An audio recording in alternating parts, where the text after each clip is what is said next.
Student, मैं SK राय स्वागत करता हूं आपका मैथ्स के इस वीडियो में। स्टूडेंट, जैसा कि हमने संख्या संबंधित क्वेश्चन का फर्स्ट पार्ट डाल दिया है। यदि आप नहीं देखे हैं तो वहां जा कर के अवश्य देखिए। ये जो सीरीज चल रहा है यह बिहार बोर्ड का 10th का जो एग्ज़ाम हाल ही में होने वाली है उससे मैथ्स से संबंधित यह सीरीज है जिसमें आपको ऑब्जेक्टिव बताया जाएगा। और आप जानते भी होंगे भली भांति कि ये जो आपका ऑब्जेक्टिव है ये आपको अच्छे नंबर लाने में बहुत सारा योगदान प्रदान करेगा। तो आइए आज शुरू करते हैं। इससे पहले हम आपको फर्स्ट पार्ट में जो है 32 प्रश्न बता दिए थे। आज फिर हम 30 प्रश्न लेने का प्रयास करेंगे और इस तरह से प्रत्येक चैप्टर का दो पार्ट आपके सामने आएगा, ठीक ना। और यदि बहुत मोस्ट इंपॉर्टेंट प्रश्न रहेंगे, इन्हीं प्रश्नों में से आपके एग्ज़ाम में प्रश्न पूछे जाएंगे, इसलिए आप इसको जो है कभी भी अब्सेंट मत कीजिएगा और रेगुलर इस बेसिस पर इसको देखते रहिएगा।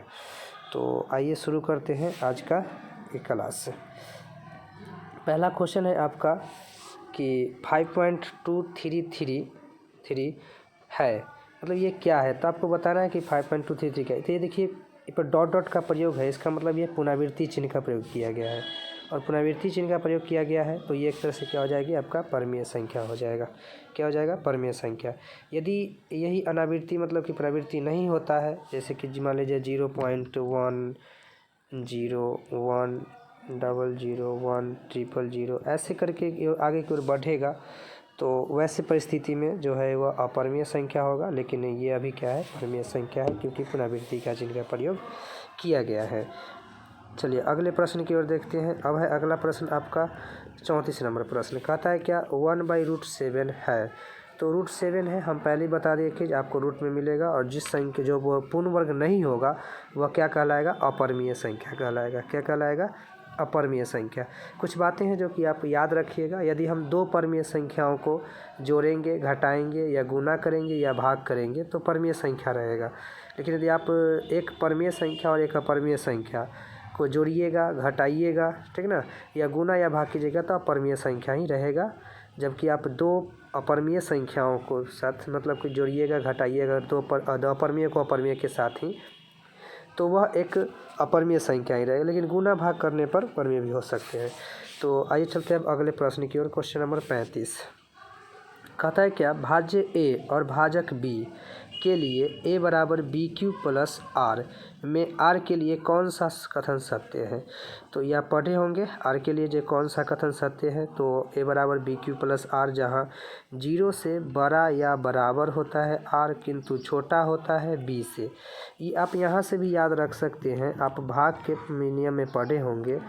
भाज्य बराबर भाजक गुने भागफल, भाजक गुने भागफल, और प्लस में आपका आता है क्या चीज़, शेषफल आता है। तो उसमें आप जानते हैं कि जो शेषफल जो होता है वह भाजक से क्या होता है, छोटा होता है। और यह भाजक का काम कौन करेगा, बी करेगा। शेषफल का कार्य कौन कर रहा है, आर कर रहा है। मतलब जो आर जो होगा वह बी से छोटा होगा। लेकिन शेषफल 0 हो सकता है, इसलिए 0 से बड़ा या बराबर किंतु छोटा होगा बी से। तो 0 से बड़ा या बराबर आर किंतु छोटा बी से, ऑप्शन नंबर सी है आपका, ये आंसर हो जाएगा। तो यहाँ तक आप समझ गए होंगे। आइए अब चलते हैं अगले प्रश्न की ओर। अगला प्रश्न है आपका कि 5√2 है। 5√2 क्या है। तो 5√2 एक अपरमीय संख्या है। जैसा कि हम पिछले ही क्वेश्चन में बताएं कि एक परमीय और एक अपरमीय का गुणनफल अपरमीय ही रहेगा। तो √2 एक अपरमीय संख्या है, 5 एक परमीय है, लेकिन ये पूरा टोटली क्या कहलाएगा, अपरमीय संख्या कहलाएगा। क्वेश्चन नंबर 37 है 5.2372 ये क्या है। तो ये भी क्या है, परमीय संख्या है, ठीक ना, ये भी एक परमीय संख्या है। अगर निम्न संख्याओं में से कौन सी संख्या विजातीय है। विजातीय एक अलग चीज़ को दर्शाएगा, ठीक ना। तो देखते हैं, सभी एक कैटेगरी में होगा, एक अलग होगा। तो 2/3 आपका क्या है, परमीय संख्या है। अगर रूट में 25/49 है तो आप जानते हैं ये दोनों पूर्ण वर्ग है। इसका मतलब कि यह एक परमीय संख्या है, क्योंकि हम इसे आसानी से इसको रूट से बाहर निकाल सकते हैं। बट √11 को हम बाहर नहीं निकाल सकते रूट से। इसका मतलब √11 क्या है, एक अपरमीय संख्या है। तो इस तरह से ये ए बी और डी तो एक परमीय संख्या है, बट आपका सी जो है एक अपरमीय संख्या है, इसलिए यह विजातीय संख्या है। मतलब यहाँ पर एक अलग संख्या है। ऑप्शन अब अगले प्रश्न की ओर देखते हैं। 39 नंबर प्रश्न निम्न में कौन सा परमीय है, निम्न में कौन सा परमीय है।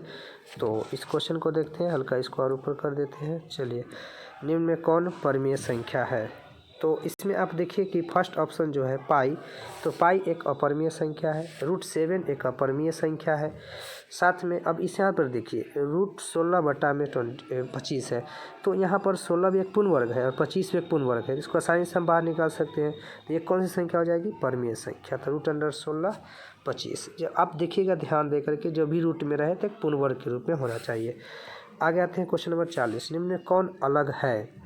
फिर वही चीज़ होगा, तो इसका क्वेश्चन का जवाब हम आपके लिए छोड़ देते हैं। ये कौन सा क्वेश्चन है, क्वेश्चन नंबर 40। क्वेश्चन नंबर 40 का जवाब जो है आप कमेंट में दीजिएगा। इससे पहले जो हम प्रश्न बताए थे जो कौन विजातीय है, वैसा ही प्रश्न है, जिनमें से कौन सा जो है अलग है। इस क्वेश्चन का कमेंट आप ज़रूर कीजिएगा। इससे आपकी जो चीज़ को दर्शाएगा कि आप समझ पा रहे हैं कि नहीं, ये चीज़ हमें समझ में आएगी। तो इसका आंसर आप ज़रूर कमेंट कीजिएगा। और अपने जो भी दोस्त आपके जो 10th क्लास का आगामी एग्ज़ाम जो देने वाले हैं, उनको ज़रूर इस चीज़ से परिचित कराइएगा और उनको बताइएगा कि यहाँ पर आपका जो ऑब्जेक्टिव सीरीज है यह चल रहा है, और देखने के लिए उनको कहिएगा, ताकि आपके दोस्त को भी फ़ायदा जो है इस वीडियो का फ़ायदा मिल सके। तो आगे चलते हैं, क्वेश्चन नंबर 41, संख्या 0.32 को p/q के रूप में लिखा जा सकता है। तो अब 0.32 को इसको लिखना है किस रूप में, p/q के रूप में। देखिए, एक बात ध्यान रखना है कि आपको क्या करना है कि 32 जो है उसको लिख दीजिए। इसमें से आप उसको घटाइएगा जिस पर पुनरावृत्ति का चिन्ह नहीं है। तो किस पर पुनरावृत्ति का चिन्ह नहीं है, 3 पर पुनरावृत्ति का चिन्ह नहीं है, तो 3 को मिश्रित से घटा लीजिए। हालांकि इसका आपको 2 नंबर में पूछेगा तो आपको बनाना पड़ेगा, जो कि 9th में आप पढ़े होंगे जो तरीका। लेकिन अभी हम लोग ऑब्जेक्टिव है तो पूरा नहीं बनाएंगे, हम शॉर्टकट से चलेंगे। तो 32 में से क्या घटा दिए, जिस पुनरावृत्ति का चिन्ह नहीं है। अब जितने अंक पर पुनरावृत्ति का चिन्ह है उतना 9 डालिए। तो 2 पर केवल पुनरावृत्ति का चिन्ह है, एगो संख्या पर पुनरावृत्ति का चिन्ह है तो एगो 9।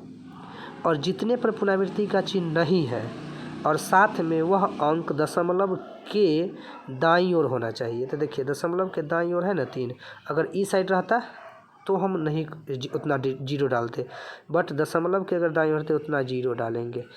जैसे देखिए 3 था केवल, मतलब एगो अंक था, एक अंक वैसा है दशमलव के दाईं ओर जिस पर पुनरावृत्ति का चिन्ह नहीं है, तो उतना हम 0 डाल दिए। अब इसको आप हल कर दीजिए। 32 में से अगर 3 घट जाएगा तो क्या हो जाएगा, 29 हो जाएगा, अपॉन हो जाएगा 90। तो आपका ये आंसर हो जाएगा 29/90। ऑप्शन नंबर बी आपका आंसर हो जाएगा। 41 का बी आपका आंसर हो जाएगा। तो ये आपको समझ में आ गया होगा। इसको आप फिर से रिपीट करके 2 बार में देख लीजिएगा, ताकि एग्ज़ाम में आए तो आपसे अवश्य रूप से बन जाए। चलिए आगे चलते हैं अगले प्रश्न की ओर। अगला प्रश्न है आपका कि 2 और 2.5 के बीच अपरमीय संख्या है। तो देखिए, अगर आपको ज़्यादा परेशानी हो कि 2 और 2.5 के बीच में अपरमीय संख्या इनमें से कौन सा है, तब कुछ ज़्यादा मत देखिए, सभी में रूट लगा हुआ है, तो हम क्यों ना इसको ही वर्क कर देते। 2 का वर्क कर देंगे तो क्या हो जाएगा 4। 2.5 का यदि ये वर्क कीजिएगा आप तो कितना हो जाएगा 6.25 हो जाएगा। तो अब इस सब का भी हम ऑप्शन में भी जितना है ना सबको वर्क करके देख लेंगे, जो दोनों के बीच में आ जाएगा वही आंसर हो जाएगा। यदि आप √11 का वर्क कीजिएगा, √11 का वर्क कितना होगा 11 होगा। √11 का वर्क क्या होगा 11। अब बताइए क्या 11 जो है 4 और 6.25 के बीच आता है, नहीं आता है। इसका मतलब का ये आंसर नहीं होगा। √5 का अगर वर्क कीजिएगा तो क्या हो जाएगा 5। √5 का वर्क क्या हो जाएगा 5। अब बताइए क्या 5 4 और 6.25 के बीच आता है, तो बिल्कुल आता है। इसका मतलब यही आपका आंसर हो जाएगा, जो कि 2 और 2.5 के बीच का एक अपरमीय संख्या है। तो ये आप आसानी से समझ गए होंगे। तो 42 का क्वेश्चन नंबर 42 का आपका ऑप्शन नंबर बी आंसर हो गया। अब आइए देखते हैं क्वेश्चन नंबर 43। तो 43 में कहा गया है कि निम्नलिखित में से कौन सा कथन सत्य है। निम्नलिखित में से कौन सा कथन सत्य है। चलिए इसको मिटा देते हैं। आपको निम्न में कौन सा कथन सत्य है, तो निम्न में से कौन सा कथन सत्य है। क्वेश्चन नंबर 43 कहता है कि 2 अपरमीय संख्याओं का गुणनफल हमेशा अपरमीय होता है। अब एक बात बताइए, हम शुरू में जो आपका क्वेश्चन आया था उसी समय बताए थे कि 2 अपरमीय संख्याओं का गुणनफल जो होगा, ठीक ना, वह परमीय भी हो सकता है। या फिर हम बताए थे कि जो दो संख्याओं का जो दो अपरिमेय संख्याओं का जो अगर भाग होता है वो भी अपरिमेय हो सकता है, तो ये हमेशा अपरिमेय होगा, ये बात क्या है, गलत बात है। जबकि आपको सत्य चुनना है। एक परिमेय व एक अपरिमेय संख्या का गुणनफल हमेशा अपरिमेय होता है, ये आपका क्या है, सही है।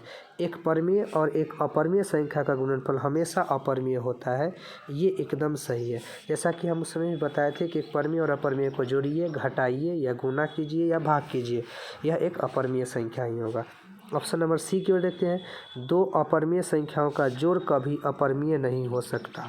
दो अपरिमेय संख्याओं का योग हमेशा अपरिमेय होता है, ये बात हम आपको बता दिए थे। इसका मतलब ये भी गलत है। एक पूर्णांक तथा एक परिमेय संख्या को जोड़ कभी भी पूर्णांक नहीं हो सकता, ये गलत है। पूर्णांक जैसे 2 है, मान लिया जाए कि एक परिमेय संख्या को ले लेते हैं, जैसे मान लिया 3 परिमेय संख्या है, अगर आप दोनों को ऐड कीजिएगा तो 5 एक तो पूर्णांक है ही, ठीक है ना। तो इससे ये भी गलत है, तो आपका ऑप्शन नंबर बी आंसर हो जाएगा, 43 का बी हो जाएगा। चलिए अब अगले प्रश्न की ओर बढ़ते हैं, क्वेश्चन नंबर 44 की ओर। अब है क्वेश्चन कहता है कि यदि n एक प्राकृत संख्या है तो रूट n क्या होगा। देखिए रूट n पूछा जा रहा है आपसे, n एक प्राकृत संख्या है। अगर हम रूट के अंदर मान लीजिए 1 डालेंगे तो बाहर आकर क्या बन जाएगा, 1। रूट के अंदर 2 डालेंगे तो यही रह जाएगा रूट 2। अब देखिए क्या कहता है आपका ऑप्शन नंबर ए, क्या कहता है कि ए हमेशा प्राकृत संख्या होगा।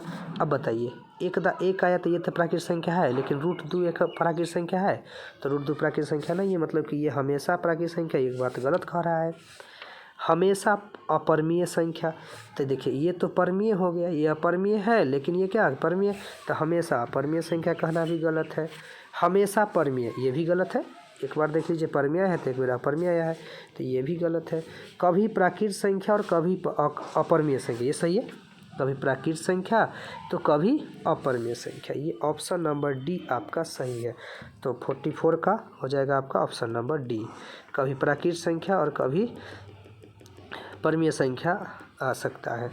अगला प्रश्न है आपका, अगला प्रश्न पे चलते हैं, अगले प्रश्न की ओर। अब देखते हैं क्वेश्चन नंबर 45। यदि प्रथम इतना अभाज्य संख्याओं का योग n है तो n हमेशा क्या होगा, भाज्य होगा। तो n भाज्य में से किसी से n जो है वह भाज्य नहीं होगा।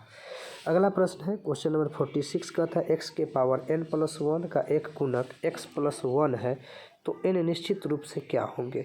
तो n निश्चित रूप से एक विषम पूर्णांक होगा। n क्या होगा, एक विषम पूर्णांक होगा।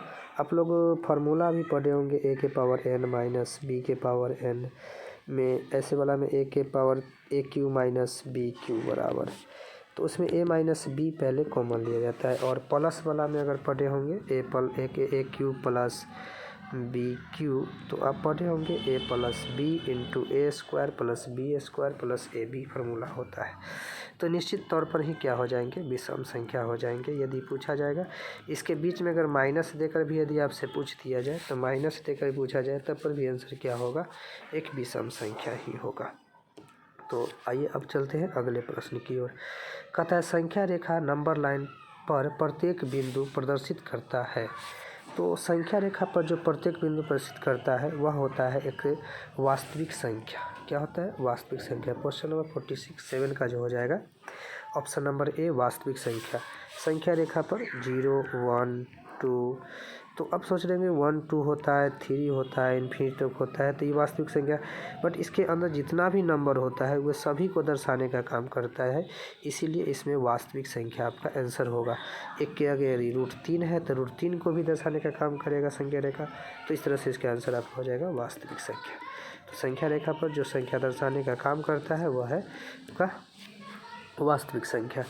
क्वेश्चन नंबर 48 कहता है कि इनमें से कौन सा भिन्न दशमलव प्रसार शांत है। तो हम लोग ऐसा प्रश्न भी बहुत सारा कर चुके हैं, लेकिन चलिए हम इसका जवाब दे देते हैं। तो इसमें आपको दिखाया गया कि 11 बटा में आपका क्या है 700 को आप यदि गुणनखंड कीजिएगा तो आप इसमें आपका 7 आ जाएगा। तो जबकि हम बता चुके हैं कि अगर हम q का गुणनखंड करते हैं तो केवल 2 और 5 होना चाहिए, तो ये आपका हो जाएगा ये आपका अशांत हो जाएगा, अशांत हो जाएगा। अगर हम इसको फिर सॉल्व करते हैं तो इसमें भी आपका ऐसे तो ये कट जाएगा, अगर आप काटिएगा तो 13 7 91 और 7 से फिर आपका ये हो जाएगा 3 तो 300 में भी 3 आ जाएगा अभाज्य गुणनखंड में। इसका मतलब कि ये भी क्या हो जाएगा, अशांत हो जाएगा। यहाँ पर देखिए 7 का क्यू नीचे है 1 और यहाँ 343 है। 7 का क्यू 343 ही होता है, तो दोनों कट जाएगा। अब देखिए नीचे जो है आपका केवल 2 और 5 ही बचा, इसका मतलब ये क्या हो जाएगा, शांत हो जाएगा। तो आप आसानी से समझ गए होंगे। चलते हैं अगले प्रश्न की ओर। प्रश्न संख्या 49 कहता है सबसे छोटी पूर्ण वर्ग संख्या जो 16, 20 और तथा 24 प्रत्येक से भाज्य हो वह है। तो 16, 20 और 24 प्रत्येक से भाज्य होना चाहिए और सबसे छोटी पूर्ण वर्ग भी संख्या चाहिए। इसके लिए आपको क्या करना है, 16, 20, 24 इसका आप सबसे पहले तो आप गुणनखंड कर दीजिए। जैसे यहाँ गुणनखंड कीजिएगा 2 से लगाइएगा तो क्या हो जाएगा 8, 10 दूना क्या हो जाएगा 20, 12 दूना 24। हालांकि आप एलसीएम निकाल करके उसको पूर्ण वर्ग के रूप में भी बदल सकते हैं, लेकिन ऐसे अगर आप अभी बता बनाइएगा तो डायरेक्ट आपका आंसर सामने आ जाएगा। तो इसको फिर 2 से करेंगे तो क्या हो जाएगा 4 हो जाएगा, 5 हो जाएगा और ये 6 हो जाएगा। फिर आप 2 से लगाइएगा तो 2 हो जाएगा, 5 और ये हो जाएगा 3। तो अब हम इससे आगे नहीं कर सकते। इसमें अब देखिए कि पूर्ण वर्ग का मतलब होता है कि सभी इसका गुणनखंड में 2 होना चाहिए, जोड़ा होना चाहिए। ये 2 जोड़ा हो गया, ये 2 भी जोड़ा हो गया, ठीक ना। बट ये 5 और 3 जोड़ा नहीं है, तो इसको जोड़ा बनाने के लिए क्या करना पड़ेगा, 1 और 5 से गुना करना पड़ेगा इसमें, 1 और 3 से गुना करना पड़ेगा इसमें। अब ये आप जितना भी एक प्रेजेंट होगा सबको गुना कर दीजिए। तो ये 2 दूना 4 दूना 8 16, 16 25 80, 80 25 जगह 400 और 9, तो 400 में 9 से गुना कीजिए 3600। ऑप्शन नंबर डी आपका आंसर हो जाएगा। तो सबसे छोटी पूर्ण वर्ग संख्या होगी जो इतना से भाज्य होता है, ठीक ना। तो यही आपका आंसर हो गया। अब चलते हैं अगले प्रश्न की ओर। क्वेश्चन नंबर आपका 50 देखते हैं। क्वेश्चन नंबर 50, क्वेश्चन नंबर 50 क्या कहता है, तो देखिए क्वेश्चन नंबर 50 कहता है कि 2 संख्याओं का लघुत्तम समावर्तक इसके महत्तम समावर्तक का 14 गुना है। लघुत्तम समावर्तक तथा महत्तम समावर्तक का जोड़ 600 है। यदि एक संख्या 280 है तो दूसरी संख्या क्या होगी। 2 संख्याओं का लघुत्तम समावर्तक उसके महत्तम समावर्तक का 14 गुना है। देखिए अगर आपका HCF, ध्यान से समझिएगा, यदि आपका HCF x है तो इसका मतलब LCM आपका दिया गया है। LCM 14 गुना है, HCF का मतलब कि 14x हो जाएगा, सीधी सी बात है। अब कहना लघुत्तम समावर्तक तथा महत्तम समावर्तक का जोड़ 600 है। दोनों को जोड़ने पर क्या आना चाहिए, 600 आना चाहिए। मतलब कि जोड़िए x और 14x को जोड़िएगा तो आपका क्या हो जाएगा 15x और 15x बराबर आपका हो जाएगा कितना, 600 बोला जा रहा है। अब इसको आप काट दीजिए, 15 से काटिएगा तो 4 जा में और ये 0 आ जाएगा। x की वैल्यू कितना आ गया 40। इस हिसाब से तो HCF आपका x है तो x की वैल्यू कितना 40 आ गया है। LCM आपका 14x है, इस हिसाब से 14 जगह 56, 560 आ गया है। अब आपसे क्या पूछा जा रहा है, यदि एक संख्या 280 है तो दूसरी संख्या क्या होगा। तो दूसरी संख्या वाला फॉर्मूला हम बताए थे HCF गुने LCM बटा में पहली संख्या। तो HCF है आपका 40, LCM है आपका 560, अब बटा में आ जाएगा पहली संख्या 280। 280 के टेबल में 2 जा में हो जाएगा 560, तो 40 दूना 80। आपका ये दूसरी संख्या जो हो जाएगा वह हो जाएगा 80। Option number B, option number B आपका आंसर हो गया था। क्वेश्चन नंबर 50 का ऑप्शन नंबर बी आपका आंसर हो गया। अब आगे की ओर बढ़ते हैं क्वेश्चन नंबर 51 की तरह। तो 51 में आपका कहा गया है कि संख्या 23.43 को, अच्छा चलिए इसको भी आपको लिखना है किसके रूप में, P/Q के रूप में। तो ये सब प्रश्न हम आपको बताए हैं और ये बहुत ही इंपॉर्टेंट प्रश्न भी है। तो इस हिसाब से हम अब इस प्रश्न को छोड़ते हैं आपके लिए। ये आपको कमेंट करना है, समझे ना। ये आपको इसका आंसर कमेंट करना है। यदि आप लोगों का किसी का आंसर गलत होगा कमेंट, तो हम उसके सुधार करके फिर सही कमेंट कर देंगे। आप लोग ज़रूर प्रयास कीजिएगा, हम देखेंगे कि आपका कमेंट कैसा होता है। और आप लोग लाइक, अगर अच्छा लगे, अगर कुछ सीखने को मिलता है, लाइक करना ना भूलें और सब्सक्राइब भी ज़रूर करें और अपने दोस्तों के बीच जो है इसकी चर्चा करें। आइए अगले प्रश्न की ओर। तो ये सेम प्रश्न हो गया। जो पीछे था एक्स के पावर n+1, x+1 क्या होगा तो n की विषम संख्या होगी, वो चीज़ हो गया। चलिए आगे क्वेश्चन नंबर 53 देखते हैं। 6x के पावर 4y तथा 12xy का महत्तम समावर्तक क्या होगा। तो 6 और 12 का अब देखिए यहाँ पर सिर्फ पहले क्या कर लीजिए आप 6 और 12 का आप महत्तम निकालिए। तो 6 और 12 का महत्तम क्या हो जाएगा 6 हो जाएगा। अब आप जानते हैं कि गुणनखंडन में जो दोनों में मिलेगा उसका छोटा पावर लिया जाता है महत्तम में, जबकि दोनों में मिले उसका बड़का पावर और नहीं मिले उसको भी लेना पड़ता है एलसीएम में। तो जो दोनों में मिलेगा उसका छोटा पावर, x दोनों में है, x का छोटा पावर क्या है, इसमें 1 है, इसमें क्या है 4 है, तो x केवल x लेना पड़ेगा। फिर y में भी दोनों में छोटा पावर क्या है केवल y है, तो 6xy इसका क्या हो जाएगा SCF हो जाएगा। तो इस हिसाब से आपका ऑप्शन नंबर डी जो है ये आंसर हो जाएगा 6xy। ये आपको ये जो ये 6xy आपका क्या हो जाएगा आंसर हो जाएगा ऑप्शन नंबर डी। ये अगर एलसीएम बोला जाता है तो 6 और 12 का एलसीएम कितना हो जाएगा 12, और जो मिलता है उसका बड़का पावर तो x मिल रहा है, इसका बड़का पावर क्या है 4 है, और y दोनों में सेम पावर है तो y ये हो जाता है इसका एलसीएम। आगे बढ़ते हैं क्वेश्चन नंबर 54 की ओर। कहता है कि √10 गुने √15 किसके बराबर है। तो √10 और √15 को आप गुना कर दीजिए तो कितना आ जाएगा √150। अब इसको आप गुणनखंडन कीजिए, खंडित करके इसको बाहर निकाल दीजिए तो आपका आ जाएगा 5√6। कितना आ जाएगा 5√6। गुणनखंडित कैसे कीजिएगा 150 ऐसे करके 2 से लगाइएगा तो 75 हो जाएगा, ठीक है ना। अब ये 75 है तो 3 से लगाना पड़ेगा तो ये 25 हो जाएगा। अब जानते हैं 25 है तो 5 5 हो जाएगा, 2 को 5 हो जाएगा तो बाहर आ जाएगा, और ये 2 3 जब 6 अंदर ही रहेगा, तो ये आपका आंसर हो गया। अगला है प्रश्न संख्या 55। कहता है निम्न में से ये एक परमीय संख्या है। अच्छा ये जवाब देना है कि 3 + √3 और 3 - √3 एक परमीय संख्या है। तो हम पहले पेज को थोड़ा साफ़ कर लेते हैं फिर इस पर बताते हैं आपको। तो देखिए 3 + √3 है और 3 - √3 है। अब देखिए इसमें क्या देख रहे हैं कि a + b × a - b के रूप का है, तो इसका क्या हो जाता है a + b × a - b a² - b², a² - b² ये सबसे 3 का स्क्वायर माइनस √3 का स्क्वायर हो जाएगा। तो 3 का स्क्वायर आपका हो जाता है 9 माइनस √3 का स्क्वायर हो जाएगा 3, 9 में से 3 जाएगा तो हो जाएगा 6। तो बताइए 6 एक परमीय संख्या है कि नहीं। तो बिल्कुल एक परमीय संख्या है। तो कह रहा है कि क्या परमीय संख्या है, तो हाँ ये परमीय संख्या है, ऑप्शन नंबर ए आपका आंसर हो जाएगा। चलते हैं अगले प्रश्न की ओर। क्वेश्चन नंबर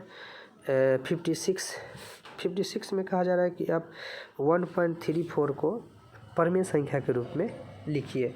तो ये तो बड़ी आसान है आपका ना, 1.34 है और पुनरावृत्ति का चिन्ह भी नहीं है। तो आप बच्चे क्लास से पढ़ते आ रहे होंगे, दशमलव हटाएंगे, जाएगो अंक है, उसके बाद मतलब कि एक देगा उतना 0 बैठा देंगे, ठीक है ना। तो ये चीज़ आप बचपन से सीखते आएंगे। इसको उसके बाद क्या कर देना है काट देना है, तो काट देंगे तो कितना हो जाएगा 50 दूनी 100 हो जाएगा, 6 दूनी 12 और ये 6 और 7 हो जाएगा 67/50। आपका ऑप्शन नंबर बी आंसर हो जाएगा।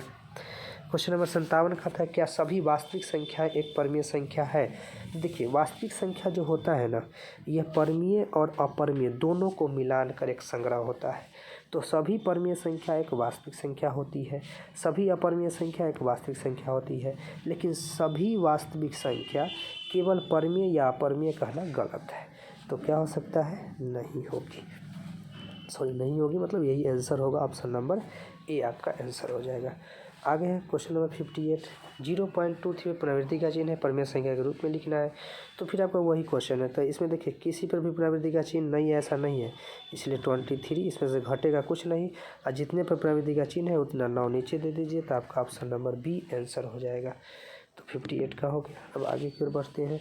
2 संख्याओं का गुणनफल है। आप फार्मूला जानते हैं कि 2 संख्याओं का गुणनफल बराबर होता है HCF गुने LCM।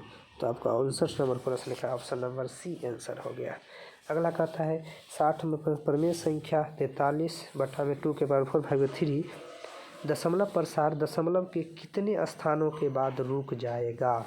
तो एक चीज़ देखिएगा, अगर ये जो नीचे है ना 2 के पावर 4 है और 5 के पावर 3 है। दोनों में जिसका पावर छोटा होगा ना उतने अंक के बाद अगर रुक जाएगा। तो देखिए 2 के पावर 4 है और 5 के पावर 3 है, तो ये कितने अंक के बाद दशमलव जाकर रुक जाएगा? 3। कितने अंक के बाद? 3 अंक के बाद जाकर के ये इसका जो दशमलव प्रसार होगा वह रुक जाएगा।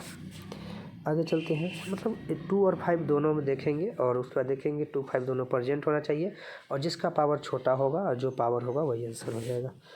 क्वेश्चन नंबर 61, संख्याओं 50 और 25 के एचसीएफ और एलसीएम का गुणनफल क्या होगा?